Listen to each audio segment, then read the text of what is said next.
Hey, it's Shirley. And Manisha from Make It Shine, the Money Podcast. On today's podcast, are you superstitious about money? We're going to share some popular money superstitions from around the world. Maybe some of these stories will inspire you. Keep listening to learn more.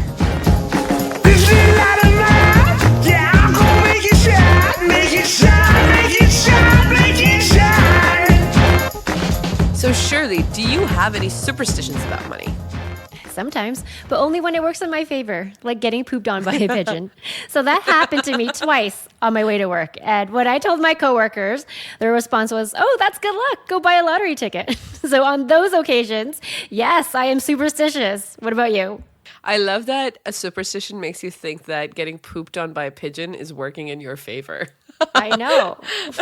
I'm rich. When I was young, it was actually all about involuntary body movements. Like if your eye twitches on its own, I think like the right eye is good news about money. The left eye is bad news about money. Oh, and also you never count money because apparently that makes it go away.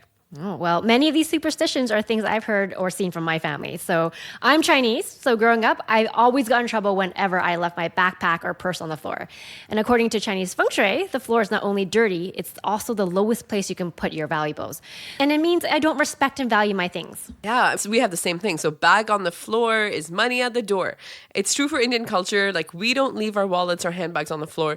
And another money superstition in Indian culture is if you're gifting money for birthdays or weekends, it's actually really lucky to have the amount end with a 1. So if you want to give $100, you actually give $101 instead.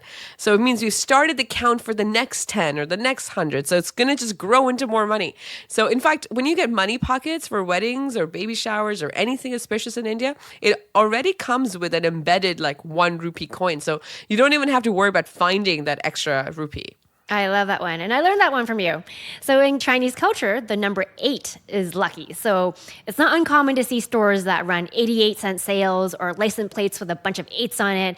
When you say 8 in Cantonese, which is bat, it sounds like the word fat, which means fortune. Yes, the 8 is super important. And like, what about when your palms get itchy? Have you heard of this one? It means money is coming your way, but only if your left palm is itchy. If your right palm is itchy, it means you're going to be losing money. Oh no, I have to start keeping track. Yeah, it can't get too itchy. Especially for me, I'm like, is it the right one? Is it the left one? And then you just assume the best thing is going to happen anyway. So also another thing in India, astrology is a huge thing. In fact, the government recognizes it as a proper school of study. So you can get a bachelor's in astrology.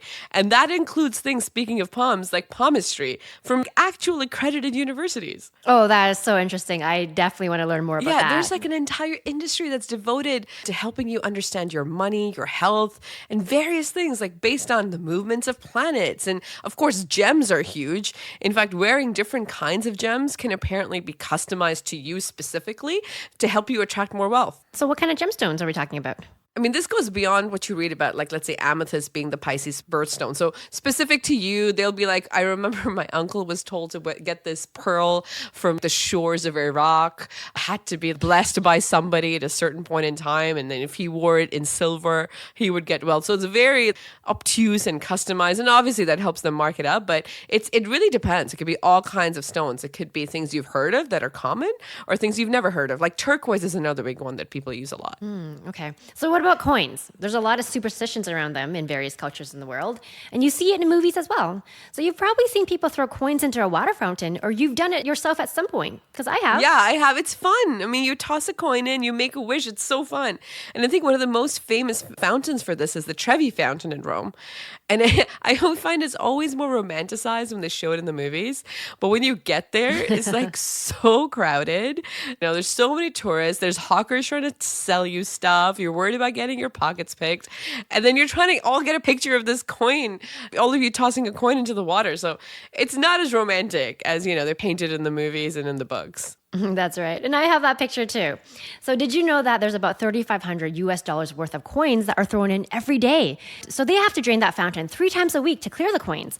And that totals about $1.3 million a year. And it all goes to charity. Wow. So that is lucky for the charities, for sure. Yeah, for sure. I mean, good luck is definitely coming your way. You're helping other people out. I mean, another superstition around coins is from the English. So at Christmas, a coin is placed in a Christmas pudding, and whoever gets that special serving is supposed to get extra luck that year. And then for New Year's Eve, Belgians put a coin under their plates, which is also supposed to bring extra good luck and fortune. Oh, and coins with your birth year on it are also lucky. Interesting. Of course, in the Philippines, they also believe that you should scatter coins across your living room on the first day you move in to bring you more wealth. And the English believe if you find a penny on the floor and it's facing heads up, pick it up and put it in your pocket for good luck. But if it's facing tails, leave it. So specific. One more superstition involving coins. In Wales, they believe that nailing a coin into a fallen tree brings you good luck and fortune. And some also believe that you could get rid of illness by actually shoving a coin into the tree bark. And if you were able to pull it out, you would get sick. But if you weren't, you wouldn't. Oh, and if you ever gift a wallet or handbag, make sure you add a coin to it. Because money attracts money. Yeah, you never gift an empty wallet. That's definitely bad karma, I guess. So our friend is actually about to move into her new place. What are some popular superstitions you think we can share with her to make sure she's maximizing her wealth opportunities? Well, other than scattering coins in her living room the first day to attract luck, some of the feng shui guides also mention having leafy round plants in the house. There's actually a plant called the money plant. Yes, I have one. But make sure you don't have it in the bedroom because it's supposed to drain positive energy away. But anywhere else, it's safe. And apparently, you're going to attract wealth. And another popular plant is the jade plant. It's also popular because the leaves are nice and round and it looks like green coins. I like the jade plant too. I mean, what about the lucky bamboo plants? You know I love them. They're easy to keep and they don't die as easily. I love them and I love the superstition around them. And those are great too, but it matters how many bamboo stalks you have. So they all have different meaning. If you want to attract wealth, you need 8 bamboo stalks. My gosh, so many different rules and so many things to remember. But I guess you can't go wrong with having green leafy plants in your house, right? It's a mood booster. It creates more oxygen. Win-win. That's exactly it. So as long as you aren't causing harm or going out of your way, I think all these superstitions are fun to know and share. If anything, gets you thinking proactively and positively about attracting money into your life, right? That's right. So we hope you enjoyed today's episode and share it with a friend. Please give us a 5-star review and don't forget to make it shine.